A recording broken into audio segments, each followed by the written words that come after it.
Aloha. Welcome to the Maui Pono Network interviews for the County Council races.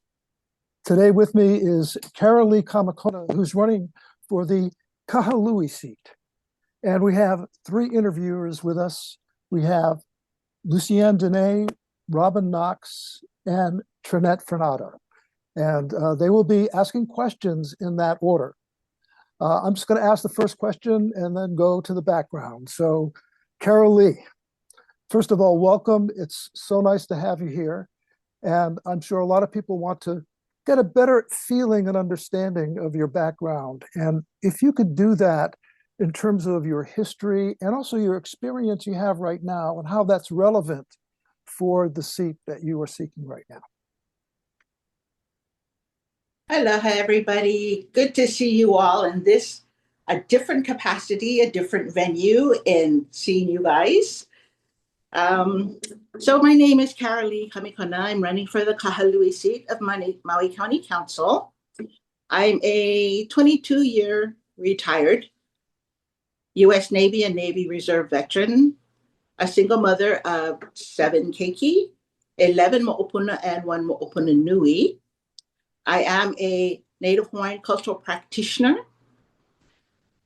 I am an advocate for our houseless community, for the protection and preservation of our Āina, our vai, our natural resources, and most especially our iwi kupuna. Currently, I am an executive assistant to one of our council members. So that currently has me working behind the scenes on the county level. So thank you for having me here. I am honored. Thank you, Lee. With that introduction, I'll hand you off to Lucienne Dene. Mahalo. Well, just as an overview, Lee, what do you see as the most pressing issue or issues facing your district, the Kahului district, and what's your plan to do something about it? For our district, the Kahului district, we have a lot of working families that live here. We need to provide jobs that are closer to home for them. We also need to provide jobs close to where everybody lives because it makes it easier for them to transit. They don't have to take half hour, 45 minutes, hour and a half driving just to get to and from work.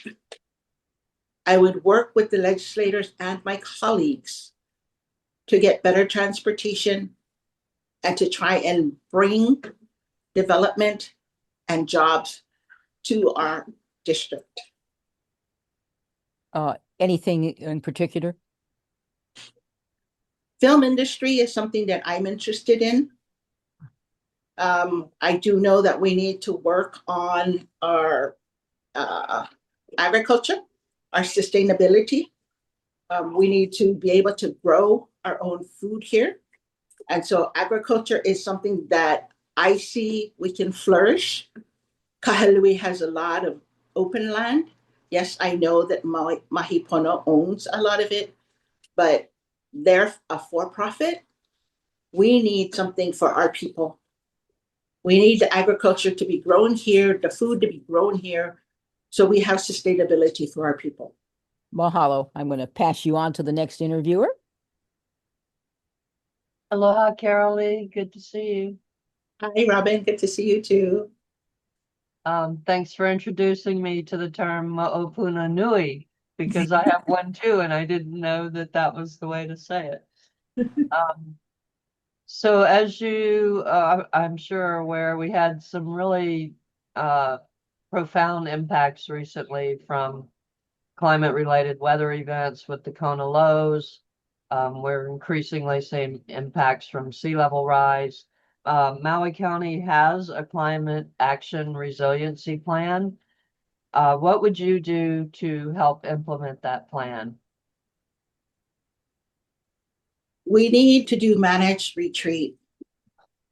Because Lahaina is rebuilding now, we need to ensure that when we rebuild and when we recover, that we don't have to worry about 5 years from now or 10 years from now when shoreline gets eroded even more.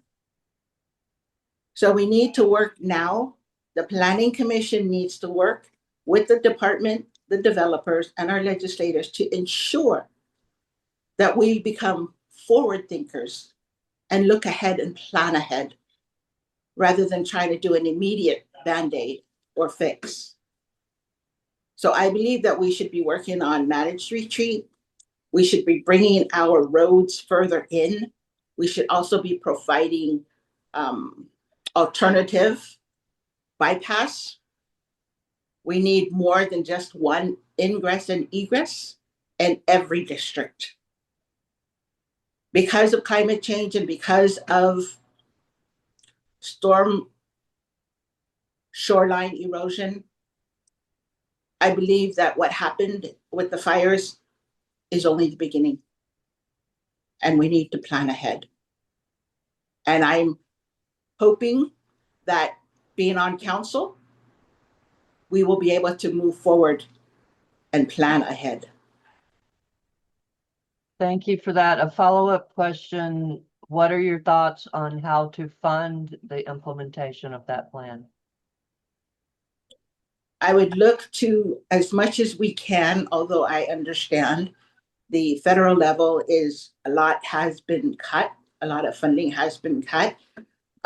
We can always utilize our bond rating. You know, we can do obligatory bonds or whatever we can do to research, grants, funding, federal, state, anything to help our people. Mahalo. Burnett? Mahalo, mahalo, Carol Lee, for your willingness and energy in stepping forward to represent Kahului and, indeed all of us in this 3-island county. My question following up on that is, what are the top 2 priorities on your platform, and what one thing will you do in your first 100 days to address each?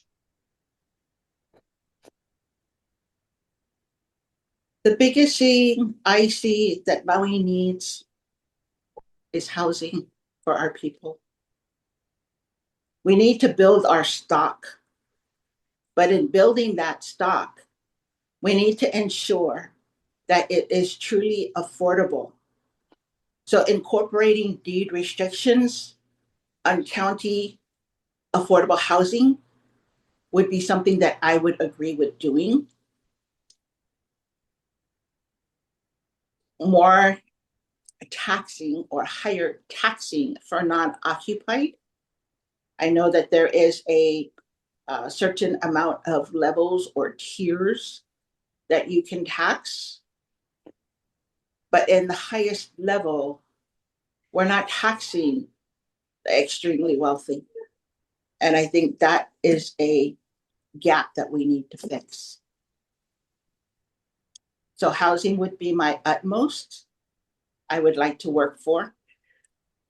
Also in order to do this housing, I know it's something that county cannot or doesn't have the full authority, but working with our legislators to bring prevailing wages forward for our people, because our wages are not matching our economy. And our people are having to leave the island, their homeland, because they're not making enough.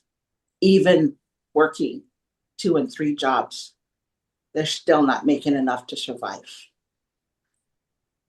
So housing, wages, if I can, I will do the utmost. And of course, protecting our cultural resources by ensuring that with development, it's made smartly. We need to protect our natural resources. Mahalo. All right, it's my turn again. I know that you have been very involved in keeping an eye on what's going on in Lahaina, but if you were a council member, what do you think the council could do to make sure that families in Lahaina get the housing they need, the water they need, the support they need to rebuild their community? Do you have a sense of either bills or policies that need to be put into place in order to make that happen? I will say that with regards to water, I agree with what the mayor is trying to do, is acquire any private water systems to bring it forward into the public sector. Mhm.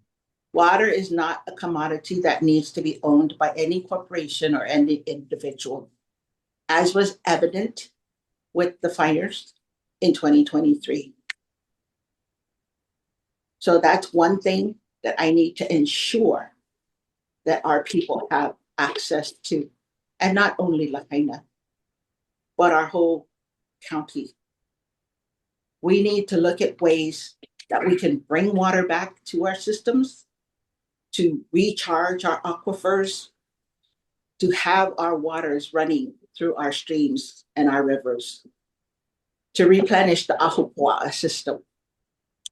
And by that, I would say, let's look at reforestation. Let's look at planting our trees, our native trees, to help instead of constantly building concrete jungles. For housing, I would like to ensure that housing goes to our residents first. And it is something that I would strive for with any development that comes forward. So either a residency clause or providing subsistence or providing incentives to help our people be able to afford. Thank you. I'm going to pass you over to Robin. So Carol Lee, I know that you have been very active in helping our unsheltered and houseless community.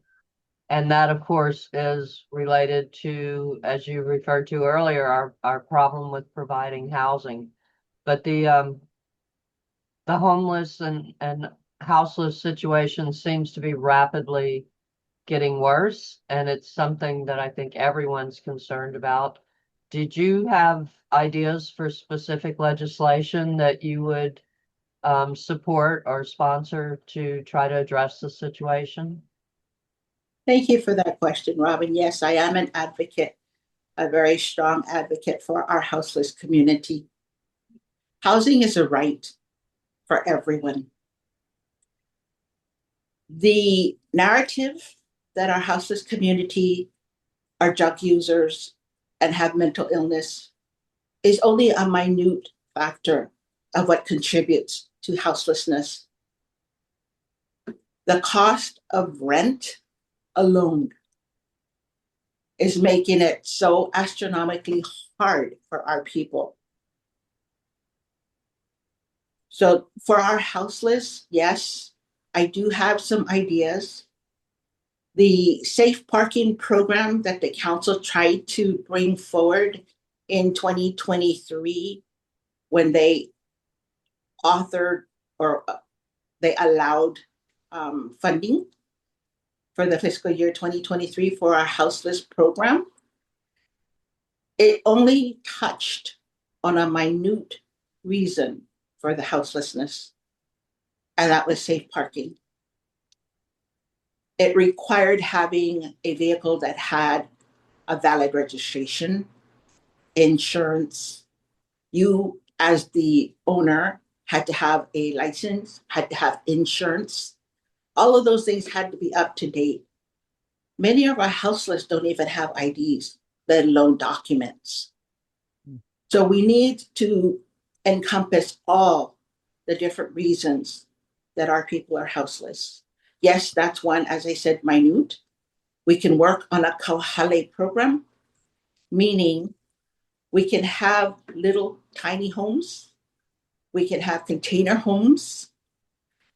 We can also offer tents for those that don't want to be in four walls. But all of this can be incorporated into one area. And in the buy-in is that you work to help Malama.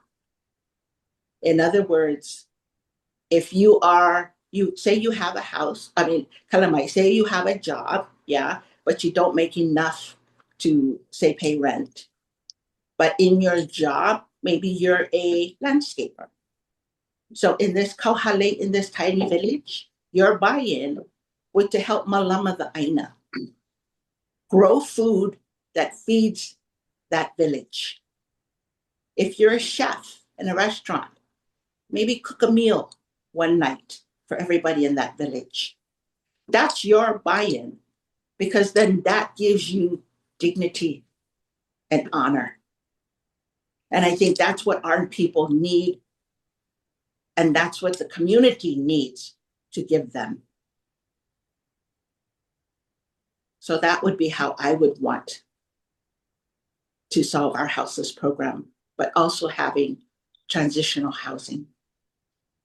And with the fires that happened in 2023, we lost one of two shelters that we had. So we need to utilize all the empty storefronts and warehouses and have a kauhale and have a shelter for our houseless in each district. So mahalo for that. Well, thank you for that last part of your question, your answer, because I was going to ask if you would support a shelter in South Maui, and it sounds like you would. In every district, yes. Thank you. Sure. Now. And, thinking about that, right? That FEMA and fire survivor housing will expire in this next term, or at least in one of your successive terms if you win election and re-election. What will you do this term to address this impending crisis, especially since Kupuna will also be affected by this sudden lack of housing and a scramble of folks looking for housing? So thank you for that question, Tree. With regards to our kupuna, yesterday on County Council, the council approved purchasing a condominium for Nahale Kupuna. That kind of program is what I would emphasize that the Department of Housing and the Department of Human Concerns kumpa together to work on purchasing more of those types of shelters, of housing units, of complexes that Bill 9 is bringing forward. Maybe not as much as what was anticipated or expected, but we do see a slight increase of certain units that are coming available for sale. I think that the County of Housing and Human Concerns, again, should work together to purchase more of these, to put it into programs like Nahale Kupuna. Also building like they have across of Foodland in Kahului Lani, places for our kupuna. Buying containers, tiny homes. Bring all of that. It might be temporary, but it's at least something that would be affordable for now. Let them build their wealth so that they can transition. Mahalo. Right. Can you tell us a little bit about your campaign, and have you been endorsed by any groups, or have you sought endorsement from other groups, and where is your campaign support coming from? Interesting question, Lucienne.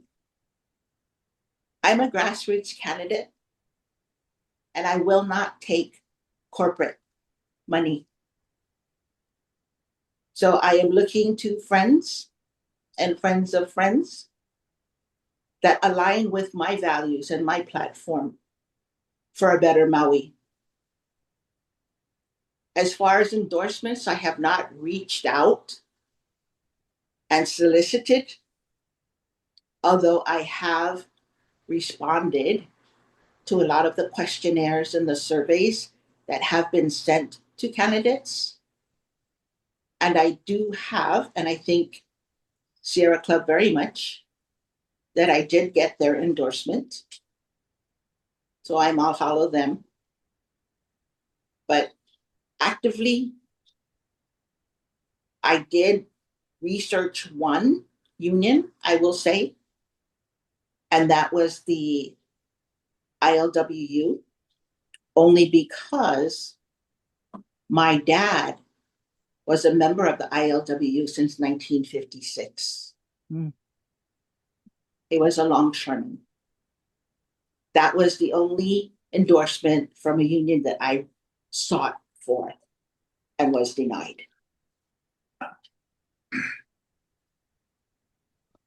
Thank you. I'm going to pass you back over to Robin. Thank you. Carolee, could you just share with us what you think are the most important planks on your platform? Kalamai hanaho, Robin, important. Oh, important planks. That's kind of parts or items, on your platform. Most important, housing, water, jobs, sustainability, sovereignty, food and economic sustainability and sovereignty. Keeping our people home. Maui is not Maui without its people. Thank you for that. And I want to know because, most oftentimes during these things, right, we're asking about policies and politics and what's going on right now. And I would like to know, and I'm sure I'm not the only one in our community, what's something that most people don't know about you, but you wish they did?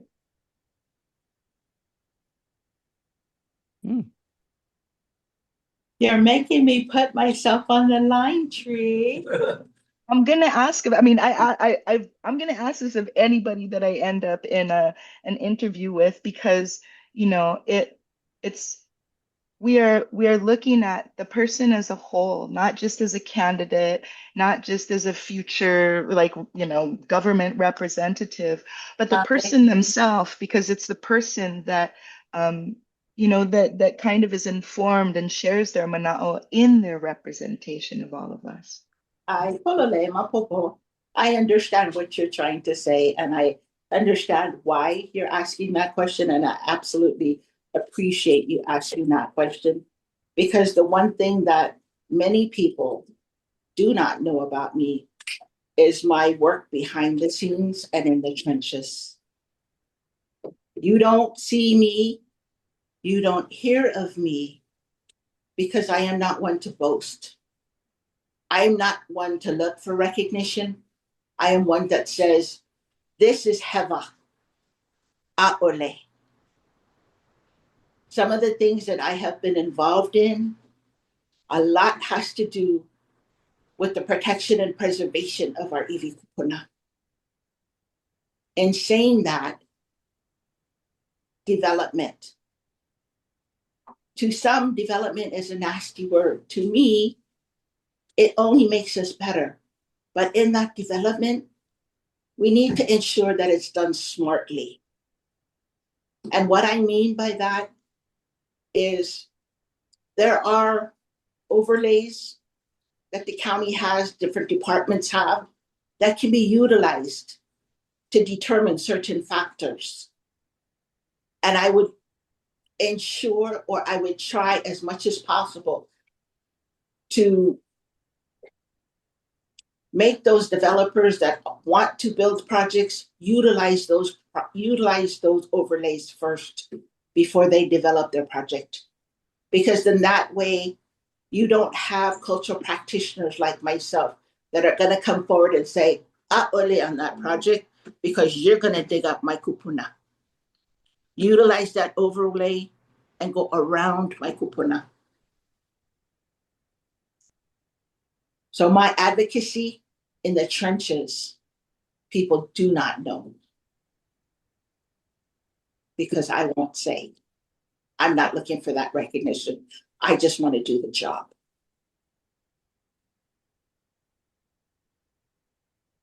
That's what I wanted to hear.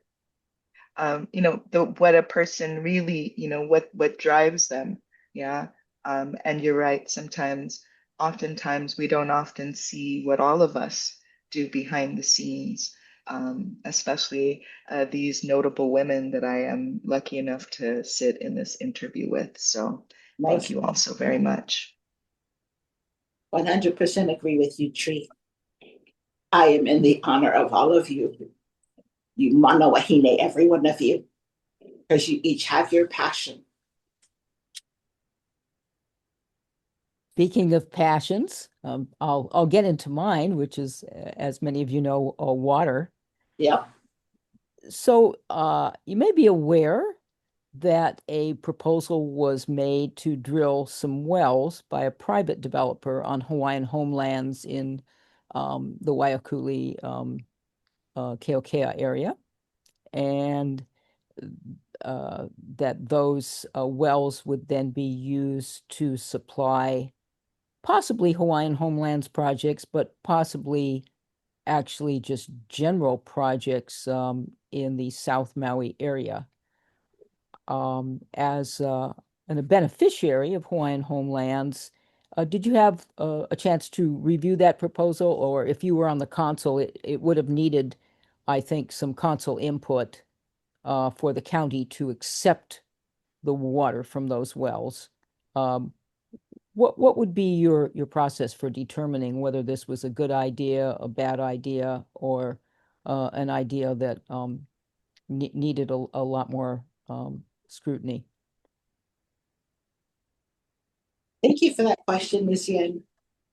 I will say first and foremost, yes, I am a beneficiary of the Department of Hawaiian Homelands. And if wells are going to be dug on Hawaiian homelands, then that water needs to stay on Āina for our beneficiaries. As it is, I do not believe that the state is upkeeping their fiduciary duty and providing housing as was required by the 1920 Hawaiian Homes Act. So that is a failure in itself of the state and the Department of Hawaiian Homelands, that the wait list that exists with almost 28,000 waitlisters, Kopai Āina. Yes, I am on the wait list. Yes, I have been waiting for over 20 years. Many other beneficiaries have been waiting a lot longer than I have. And unfortunately, many have also passed waiting. So anything that is done on the little parcels that we get for our beneficiaries needs to benefit our beneficiaries. And I am aware, Lucienne, of that project that you talk about that would possibly serve the South Maui area. If I'm not mistaken, I think the Kula Community Plan would have something to say about that also. Mm-hmm. So before our departments, i.e. Department of Water Supply, does anything in any district and wants to utilize whatever is in one district to traverse to another district, they really need to look at the community plan and they need to look at the Maui Island plan, because those are going to determine what is allowed and not allowed. Mahalo, great points. I'm going to pass you over to Robin. Thank you. Carolee, in one of your earlier answers, you spoke about Lahaina and planting trees and how that helps our water cycle. I'm concerned, another climate factor I'm concerned about is heat. And many people don't know that heat kills more people than any other weather related incident. It doesn't get a lot of press, but it does. And we have some very hot areas. Lahaina, Kihei, Central Maui get very hot. Other than planting trees, which is an obvious and good thing to do, what kind of measures could you support? Or how would you go about, you know, bringing relief to people from heat? Would you consider things like funding to help support air conditioning or design standards for all this affordable housing we're building that to me looks like hot houses, or cooling centers where anyone, the houseless, residents, visitors, could get a break, a respite from the heat? Would you support and help fund those types of things, or any other ones that you have thoughts on? So I agree with you that heat is a factor that does not get much press with regards to medical issues and the health of our people. Planting trees, yes, is one way of providing shade. With regards to our residents, I would look at grants or any kinds of incentives for our people to be able to apply for solar. Solar would help cut costs for air conditioning. Having alternative energy, renewable energy, anything that would help our people, yes, I would be highly supportive of. But looking at cutting costs for our people is anything that they can apply that during the toughest summers that we have, bringing down the cost of air conditioning. If solar can provide that, I would be good for that because it'll provide the energy and the electricity that's needed. So I hope that answered your question. Yeah, I think that's a great idea. Thank you. Jeree? And kind of segueing into, talking about heat and funding and things for projects. As the county's budget grows past the $1 billion mark, how would you ensure transparency and accountability for appropriated funds to the departments, for instance, for like special projects, for things like this and funding when we have seasonal concerns, capital improvement projects and the like? So it's interesting that you bring that up, Tree, because what I see is something that's always talked about in the military, and that's waste, fraud, and abuse. And I believe that there's many loopholes that need to be closed because the lack of accountability is the biggest issue that I see that allows that waste, fraud, and abuse to exist. So in other words, what I'm saying is what I would like to incorporate is with any type of funding, whether it's for a project or any kind of improvement, say for roadways or anything like that, that the department, the nonprofit, the entity, whoever receives that funding, that a condition is put on by the council that says you must report, you must provide a quarterly report of your status. You must provide a deadline on how long you think this project is going to take. And if you're over that deadline, so sorry. because we can't fund you anymore. We're not going to fund the waste, fraud, and abuse because you're taking your time. I understand shipping might be an issue. Bringing supplies in, I understand. But there's loopholes that need to be closed, and I see some out there. But accountability is what needs to be done, first and foremost. We need reporting by all entities that receive funding.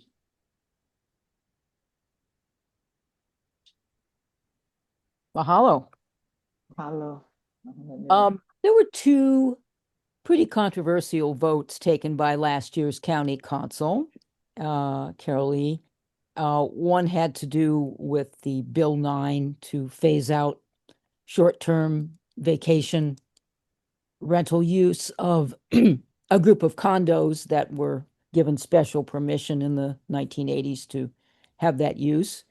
And another was a bill that decreased the amount of affordable housing that was required as a condition of zoning for the Honu'ula or Wailea 670 project. If you were on the council, quick answer, how would you have voted on either of those two bills? Or maybe it's not such a quick answer, but how would you have voted on them? That's easy. Bill 9, I 100% backed and supported Bill 9 to be passed. Bill 88 was the zoning for the H3, H4, but not to allow exemptions. So yes, you do Bill 9. Yes, you get rid of the TBRs and the STRs that were operating in A1, A2 zones. You allow the H3, H4 zoning, but any entity or any complex or any unit that wanted to be under hotel zoning H3, H4 needed to apply.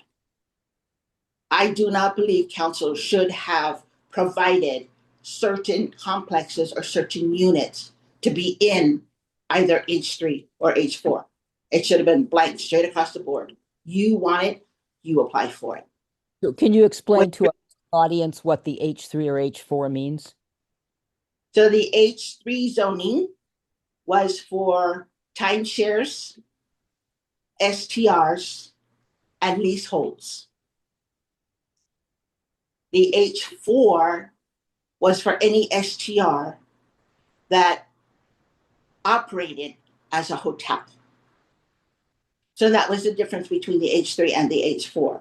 So there were properties that were, say, leaseholds that the council decided they would exempt them and put them into H3 category. Mm-hmm. Or there were entities or complexes that operated like a hotel, not really a big hotel like, you know, the Ritz-Carlton or anything like that. But they operated like a hotel because they had lobby service, you know, 24-hour lobby service. They had amenities provided like pool, laundry, all that kinds of stuff. They operated as a hotel, but they weren't a big hotel. That was the H4 zoning. And there were some entities that were allowed to be put in that category. So that I didn't agree with.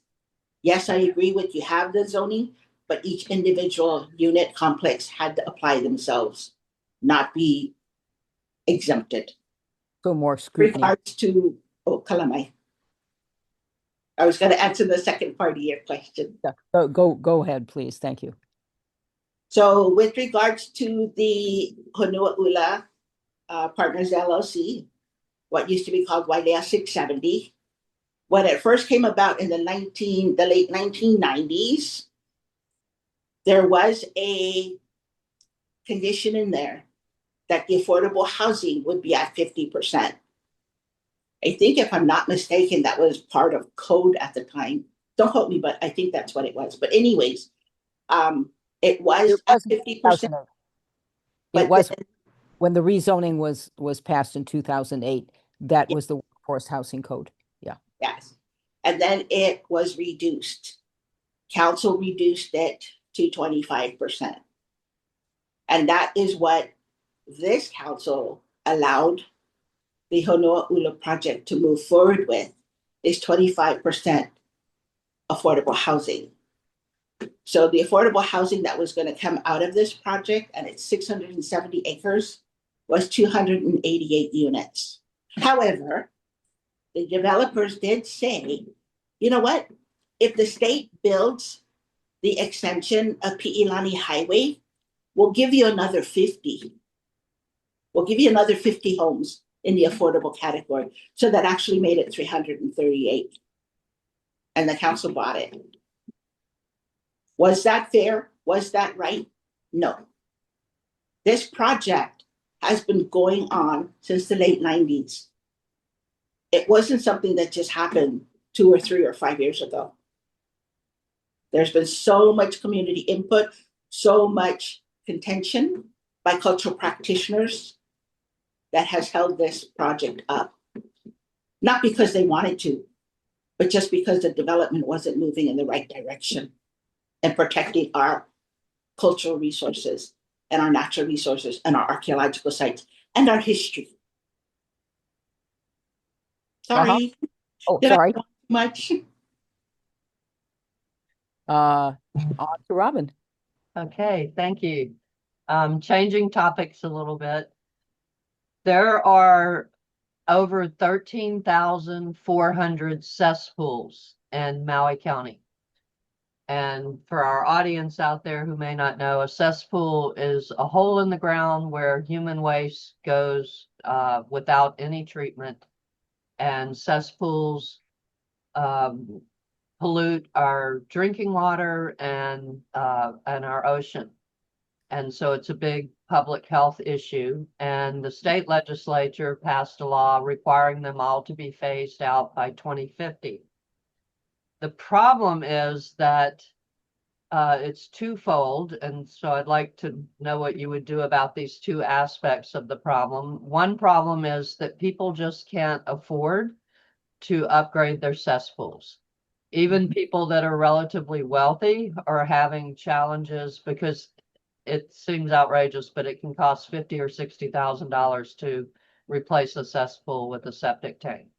The second issue is having the workforce to actually get all of these 13,400 cesspools converted by 2050, because there is, permitting, there's construction, there's engineering, there's that construction labor, there's planners involved. There's a lot of work that has to be done. So what could the county council do to address those two issues? One, the costs, and two, having the workforce available to actually do the work. So on the first part of your question, Robin, I would say, again, looking at federal funding, you're looking at state funding, looking at any ways that we can provide some kind of incentive for our homeowners to offset the cost of the purchase of the septic system. The second part, it just went over my head. The workforce. Yeah, the workforce. Okay. So this is very, very indicative of the fact that many of our kids that graduate go stateside for college and don't come back. The reason they don't come back is because we don't have the jobs and we don't have the housing. So if there's a way that we can provide an incentive for our kids to come home, because they would want to come home, that they want to live here, but they can't afford it unless they live at home with mom and dad and grandma and grandpa and all the nieces and nephews and siblings in a 2-bedroom house. So things that we need to do is, one, help the colleges that we have offer programs that provide the kind of education that's needed.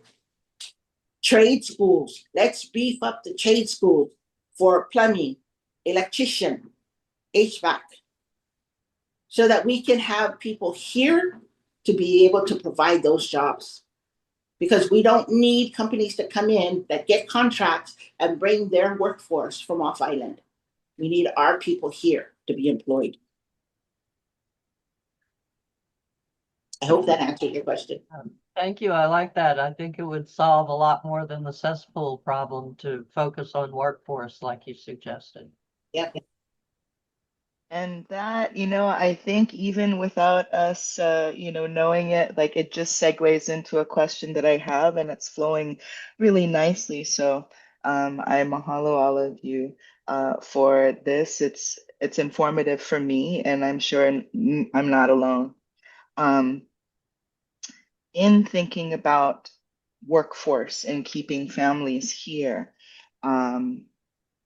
how will you help kupuna those with medical or special needs, those that aren't normally included in affordable housing projects and other kinds of considerations, especially now when they're navigating shifting and confusing policies from the federal government that have reduced and continue to reduce their aid and resources. As people are transitioning out of fire, temporary fire housing, what kinds of things do you think you might be able to help with in, for instance, aging in place or paying for family to be the caregivers if that is needed, rental cap or assistance or stabilization? Are those any things that you might think about and consider in assisting that demographic of our community population? I would 100% support rent stabilization and rental cap. Yes. For our kupuna, what I can say is when I was in high school, as a senior, you act as a big sister for an incoming freshman. So you take them under your wing and you show them the ropes. If we could have a system like that to where many kupuna don't have anybody here that can help them or, lead them into programs or find programs for them or even take them to the doctors or anything like that. They have that access where they can call MEO, they can get the ride share, but those things take time.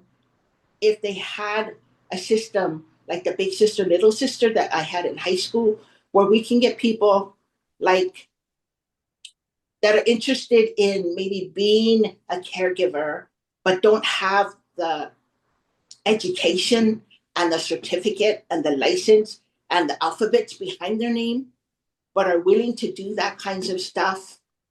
I would like to promote that kind of program to adopt the kupuna.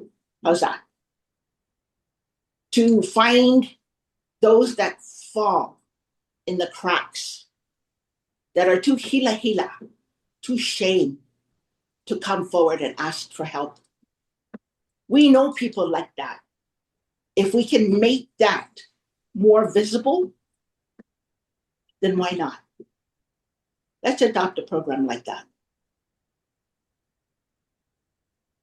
I love that. Thank you so much. Yes, kupuna, right? If we want to know our histories and where we come from, where we've been, what we've done, kupuna are so important to that. And those who have special needs because they see the world from a different perspective. Aye, polole. Well, we're at a point where each of us has one last question to do, interviewers. So mine, Carol Lee, is going to be about budget priorities. I know you've sat through a budget or two working as a council aide. And as you know, each district gets to name three priorities, usually where the budget can be changed and those priorities could be added to the budget.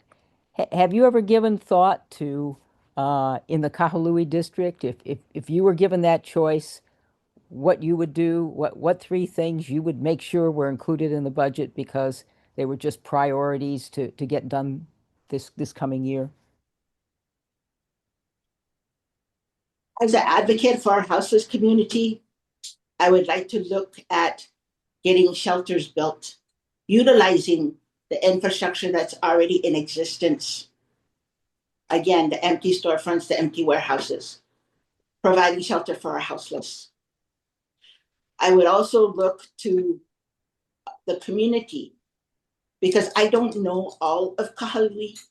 I know a lot of Kahului because I drive around a lot, but there are roads that need to be paved. There are roads that need to have sidewalks that are missing. And I am surrounded where I live. I am surrounded by 1, 2, 3, 4, 5 different schools. 5 different schools in less than a 3-block radius. And I see many of those kids walking to and from school. You know, kids, they're oblivious, especially younger ones, when they're talking, you know, to their friends, they're engaged in a conversation. They don't look around them. They don't look for any kind of danger because they're just not programmed that way as we are as adults. And so I see a lot of places, and especially when I come home from the county building and I go past or I drive down Ka'ohu and I go on White Alley and I see when Yale Parkside lets out, there are no sidewalks for our kids to walk on. That's the kinds of stuff I would look for. Then I would also like to build up Kahului and bring our small businesses, our mom and pops, bring them out, give them the exposure. Rather than doing storefronts, is do a co-op. Let them rent a stall like they do at the farmers or Kalamai at the swap meet. You rent a stall, but put it in one of the warehouses that we have, the empty warehouses, because then that allows 24/7 nighttime inclement weather. We don't have to worry about when it's hot out or when it's raining or when the college gets flooded. Yeah. So those are the kinds of things that I think I would like to work on. But then again, I'm going to look to my community because I don't know all Kahului. Mahalo. Great answer. I'm going to pass you on to Robin for your last question, Robin. Yeah, the county has many protective ordinances, things like special management area. And most recently, we passed a wetland protection ordinance. However, that ordinance has not been implemented by the planning department. And this does seem to be something that happens quite often, that there are laws on the books and yet decisions get made without complying with those laws and ordinances. So under your heading of waste, fraud, and abuse, or any other angles you have, how would you help the administration do a better job of complying? We have an auditor. We know where some of the problems are, yet nothing seems to happen. Is there anything the council can do to get better compliance with our county laws and ordinances? Well, first off, projects, when they come forward, they go to the planning commission because they need to get their permits and that. Yeah, they have to submit their plans and all that kinds of stuff. And planning commission has to allow it to happen. And then it goes through the planning department process. It goes through cultural resources if need be. It goes to OEV, all the different commissions that have anything to do or provide input for the project. So I think it needs to start with departments and commissions to maka'ala the law, know the law that they are supposed to uphold and enforce. So if they don't know the law and they pass something, i.e. a project to be built on the wetlands, County Council, and this is just this is just my opinion, that because the project was vetted by the Planning Commission and the Planning Department, Council is going to assume that they did their due diligence, that they know what the law is, and they're saying, yeah, okay, it's allowed. Go ahead. Council may have their own questions that they want to answer, but not to the extent that they're going to know the law, even though, yes, they're the legislative branch and they make the laws. Yeah. So I think it just needs to be all in all encompassing everybody that has the authority to pass a project or pass a permit or enforce zoning laws, wetland preservations, all that kinds of stuff. They need to maka'ala when a project comes forward and how it is going to affect any of those projects and getting a permit. So I hope that answered your question. Yeah, would you support auditing of the implementation of programs like that? So I think I answered it once before where I said the council can put a condition on for accountability. In other words, reporting. Make sure that when projects get approved, that there is a timeline that you need to provide it for developer, project manager, whatever the case may be, whomever it may be. You need to provide either the Planning Commission, the Planning Department, or Council a report on where you are in your project. And that accountability is what I believe is going to keep things on point for the deadlines that are provided or necessitated to ensure that a project gets completed. Thank you for that. And again, once more, a really wonderful segue into my final question. And thank you for your time. If elected, have you thought of what council committee or committees you would feel most qualified to serve on as chair, vice chair, or a voting member? Because housing is my #1 platform, I would ultimately want housing. Second, culture, resources, preservation, protection. That would be #2. So all encompassing, the VI committee, the WhatsApp committee, the land use committee, all of it together. Mahalo for your answer and mahalo for your time. Mahalo to each and every one of you also. Carol Lee, thank you so much for your insightful and clear responses to the questions. Greatly appreciated. I just want to remind all the voters, also all our listeners, that you can vote countywide for Carol Lee, even though she's representing Kahului District. The way we're set up here in our elections is that all the voters throughout the county get to vote for Carol Lee if you'd like, or anyone in the Kahului district. So And again, Paul, mahalo. when the election is, because we have a primary election coming up. People will be receiving their ballots around the 21st of July. So it's going to be coming on fairly soon. And then the final election will be early August. So again, cast your ballots, participate, and thank you so much, Carol Lee, for your insight. Thank you for having me. And yes, ballots drop July 21st. Primary election is August 8th. You can vote for all districts, nonpartisan. Mahalo. Thank you for having me. I appreciate it. Kia pupu, ahui ho, malama. Thank you.